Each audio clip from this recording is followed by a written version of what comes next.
In determining what sort of a custody award is appropriate under the facts of your case, the court is going to utilize a standard known as the best interest of the child standard. This standard is outlined in the Minnesota statutes and involves 13 different criteria, plus an additional 4 criteria if one party is seeking an award of joint physical custody. The criteria include things like who has been the primary caretaker for the child or children, the intimacy of the relationship, how close a parent is with their child, the type of interaction they've had, whether there's been a history of domestic abuse, whether one party is disposed to encouraging an ongoing relationship between the child and the other parent, and the list goes on.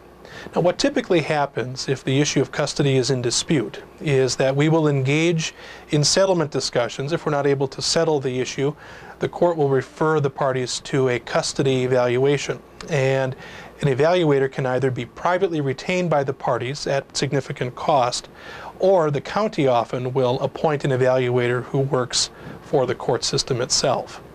This evaluator will go out and meet with the parties, meet with the children, review medical records, review school records, talk to collateral witnesses and so forth, and then put together a lengthy report. This report is going to summarize their findings and balancing of all of these best interest standards. And about 95% of the time, the court is going to adopt verbatim what the custody evaluator has recommended. Judges typically ask these evaluators to be their eyes and ears out in the field, so to speak.